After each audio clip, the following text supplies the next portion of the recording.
Chers frères et sœurs dans le Christ, la célébration de ce jour montre que depuis plusieurs siècles, Saint Dominique et son ordre continuent à attirer un grand nombre d'hommes et de femmes, frères, moniales, sœurs apostoliques et laïques.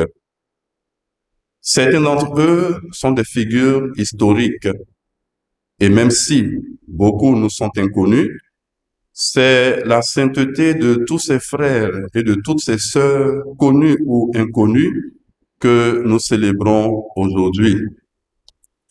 Leur commune fête nous rappelle que nous sommes tous appelés, nous aussi, à la sainteté, en suivant aujourd'hui encore l'inspiration évangélique de Saint Dominique, notre Père. La célébration de ce jour est aussi une invitation à poursuivre notre pèlerinage terrestre, tels des hommes et des femmes au cœur pur et aux mains innocentes, qui ne livrent pas leur âme aux idoles, selon l'expression du psalmiste. Les saints de l'ordre des prêcheurs que nous fêtons aujourd'hui ont mérité de faire partie du peuple immense de ceux qui ont su chercher Dieu. Ils ont su chercher Dieu, mais comprenons aussi par là qu'ils ont su aimer Dieu.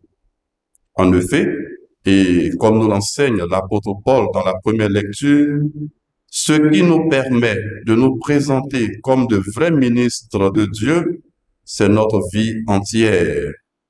Vie entière faite de persévérance, faite de détresse, de difficultés et d'angoisse. Vie entière faite de fatigue, de nuits sans dormir et même de journées sans manger. Vie entière faite de patience, de bonté, de sainteté de l'esprit, de sincérité dans l'amour et de loyauté de la parole. Nous pouvons poursuivre la liste. Fêter tous les saints de l'ordre, c'est regarder ceux qui possèdent déjà l'héritage de la gloire éternelle. Eux qui ont voulu vivre de leur grâce de fils et filles adoptifs, ils ont laissé la miséricorde de Dieu vivifier chaque instant de leur vie, chaque fibre de leur cœur. Ces saints que nous fêtons aujourd'hui sont des frères et sœurs aînés qui nous sont proposés comme modèles, parce que pécheurs comme chacun d'entre nous, ils ont accepté de se laisser rencontrer par Jésus-Christ à travers leurs désirs, leurs faiblesses, leurs souffrances, voire leur détresse. Malgré les nuits, à travers les purifications constantes que l'amour exige pour être vrai, et parfois au-delà de tout espoir humain, tous ont voulu se laisser brûler par l'amour et disparaître pour que Jésus soit progressivement tout en eux.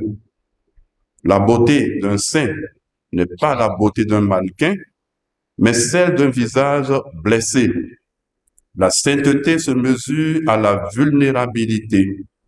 Plus un être porte un handicap lourd, plus ce poids même le précipite au fond du cœur de Dieu. Dans les déserts de notre monde, atrocement sous-alimenté et privé des nourritures les plus élémentaires, qui donc criera ce message de folle espérance que sont ces saints, nos aînés dans la foi? La célébration de ce jour, frères et sœurs, dit toute notre reconnaissance à Dieu pour tous ces aînés, hommes et femmes parvenus à la sainteté en se donnant au Christ à cause du royaume des cieux. Car, à travers l'exemple qu'ils ont donné, le Christ ne cesse de nous encourager. Par leurs enseignements, ils continuent de nous éclairer et à leur prière, ils veillent toujours sur nous. À leur suite et dans la communion avec eux, nous pouvons aujourd'hui encore entendre cette parole du Christ.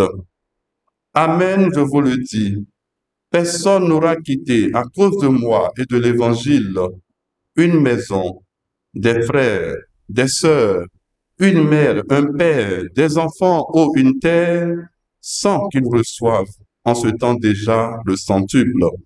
maison, frères, sœurs, mères, enfants étaient avec des persécutions et dans le monde à venir, la vie éternelle.